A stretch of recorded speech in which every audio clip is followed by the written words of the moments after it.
Now, in the last video where we took a look at our water cooling system, we managed to build a whole system pretty much with a pump, reservoir, pipes, a radiator and a CPU block. But you guys actually started commenting and you told me that you wanted me to include a GPU in that loop. So I've managed to actually pick something up, and this is what we're going to be talking about today. Okay, so when it comes to GPUs, particularly when you're putting them in a custom loop, of course, you will need a GPU water block. Now, I searched around for ages trying to find something that would actually work for this system. And if we remember, this system is being put together as a bit of a proof of concept. I want to learn how to actually put a custom loop together, and I don't really want to blow up something new and something expensive. So I've been collecting cheap and budget parts over the last couple of months, and I've managed to put a pretty decent system together. It hasn't cost that much, and obviously that's the pump and reservoir there. But then you guys asked me to include a GPU in it, and to be honest, those are really expensive. I didn't want to put a brand new GPU in there and have to water block it and pay for all that kind of stuff, particularly if I'm probably going to end up blowing it up anyway.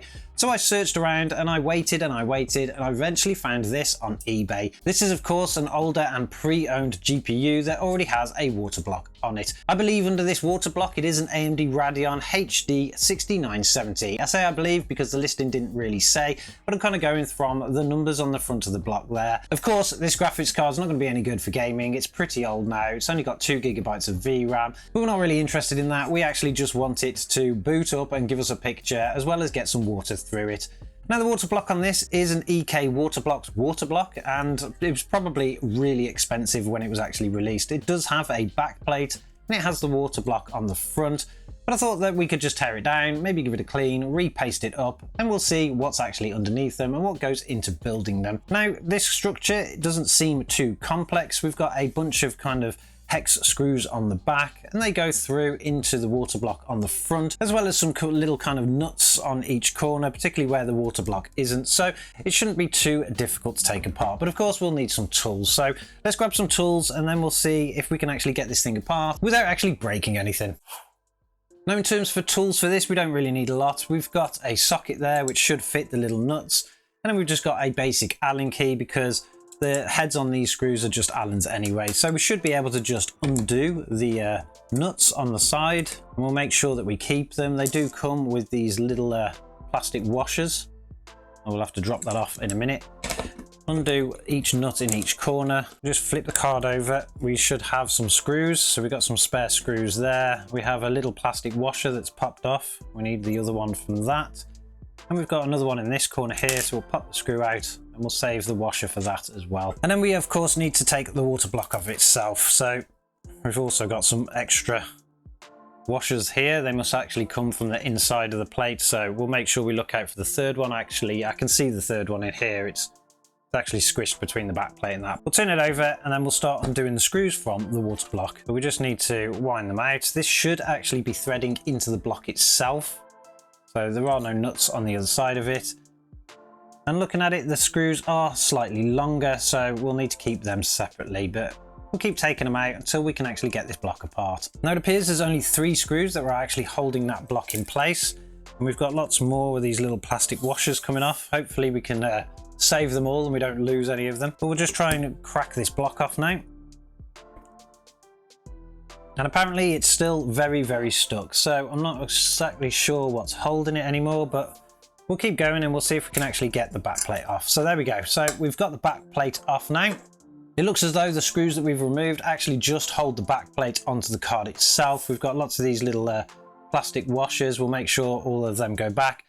And then of course underneath we've actually got the water block mounted very heavily onto the graphics card itself. It's got these great big screws here, so of course we'll need a screwdriver for that. So let's go find a screwdriver. Now, there's not that much dust on this card, as we can see. It's just a bit of surface dust that'll come off. We can easily brush that off. But we do have some thermal pads on the back here, which means that this back plate must be acting as a bit of a heat sink, and we can see the bar that it is actually touching. It's about there, lining up there. So we'll need to make sure that that does go back, and I'm sure we're going to find plenty of thermal pads underneath. Then we'll undo this CPU block from here. We should just be able to undo these screws. Now, what I am finding as we go through this, the screws are not very tight at all, so I don't know whether somebody's actually had this apart at some point, or where maybe you don't need to actually torque them up so much. I'm not quite sure, but we'll just keep digging through and we'll take everything out. So now that we've removed those 4 big screws in the middle, obviously it's going to be free from the middle, but we've still got a lot of tension on there. So I'm kind of guessing now that these screws that are just around the edges here are probably holding the block on a little bit more. I've never actually used a water block before. As you know, this is my first water cooling build or custom loop build. So I'm not 100% sure how all of this stuff kind of works, but that's why we're going through this. We're going through to learn, to see what's actually there. And it's pretty good that, you know, I've picked up a graphics card that's already fitted, because we can tear it down and we can learn how things work. We'll just pop these screws out again, making sure that we keep all of the little plastic and rubber washers. We don't want to lose any of them. I'm pretty sure we're probably going to get problems putting this back together again, because I'm going to lose something, I'm sure I am. But now that we've undone that, we can probably try to crack this block off. And there we go, we've actually managed to crack it off. We do have some little pieces that have fallen off here. They do look like little washers that have been glued into the corner. They're probably spacers, really. Probably space it up so that there's a bit of a gap kind of thing. But as you can see, we've got lots of residue of thermal pads on everything. We've got a broken one here, so we'll probably need to replace that or do something with it. And then we've got the thermal paste on the die there. It's actually pretty dry, so we're going to replace that. We're going to clean it all up and we'll put it back on. But that's basically the basic structure. We have the PCB of the card here. Got all the memory chips. It's got little thermal pads. Most of them are pretty good. There's just one that's actually cracked up a bit and broken. We'll see what happens when we put it back together again. I don't actually have any more thermal pads, but like I say, this is why we've gone for a nice cheap budget thing. This card actually cost us around £10, so that's not too bad, particularly if we're going to end up blowing it up anyway. So I think what we'll do is we'll clean that die up, and then we'll clean this pad up, and then we'll rebuild it back together again. So we've got some parts now to actually clean the GPU up. We've got some thermal paste remover. We did recently do a video where we showed you how to actually clean and service a graphics card. Pretty much the same process. Put a bit of the thermal remover on top of the card and the cooler, and then we'll just give it a bit of a mop around with a cotton bud, or whatever you call these in your country. This should actually break down the thermal paste, and then we can just wipe it away, and it should be nice and clean, ready to have some more. Now on this GPU, we're not doing an amazing job at cleaning it, because as I've said before, it is a proof of concept system. We're not really interested in performance here. We just want it to actually work and get some water running around the system. So we'll just take this off, and then we'll apply some more thermal paste.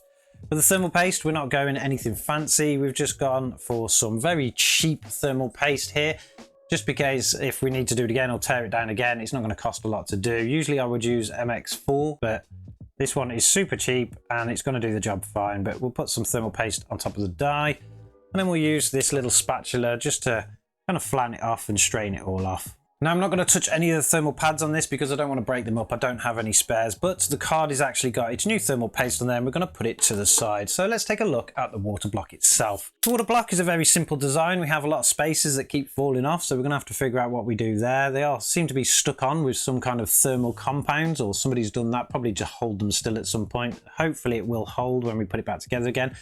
But the basics of these really is that this plate here will actually go onto the die itself, just like any other kind of cooler. And then we've got some ports on the side here and here. I don't really want to tip it up just in case the black things fall off, but we've got some ports here and here where we can have an intake and an outlet for the water cooling itself. Of course, we'll need to put some ends on this. I'm not 100% sure which way they go round yet, but we'll figure that out in a bit. But it's a very basic, simple design. And inside here, if you were to tear it down, you would have some kind of really thin little fins that the water would run through, and it would actually collect the heat, or at least draw the heat into the water, and then throw it off to the rest of the system, into the rest of our custom loop, going through the radiator, back into the reservoir, etc, etc. Now I think what we will do when we build this is we'll actually run the pump straight into the graphics card first, then we'll take it out of the graphics card, into the CPU, out of the CPU, into the radiator system, dissipate some of that heat, and go back into the reservoir. Or at least that's what we're going to try and do. So make sure you subscribe to the channel if you want to catch that, because we're going to be building this system soon, and hopefully we don't get any leaks, but it'll make a fun video if we do anyways. So now the card is actually back together again. Everything is super clean. It's got some new thermal paste. It should work perfectly fine. I'm not sure which inlets and outlets we're actually going to use when we come to do the build. We may actually have to move that when we come to do it. But of course, to be able to get this to work in our water-cooled system, we need to put some kind of connections on it for our pipes. And for that, we've purchased a couple more of these. Now we are going to be using a flexi pipe system with this because it just creates less issues for us having to kind of cut pipes to kind of different dimensions and stuff. And it'll allow us to move things around, particularly while we're learning on this stage. So We'll just grab these and we'll insert them in. We've gone with black, the same as the rest of the system, although we do have silver ones as well. We could use them.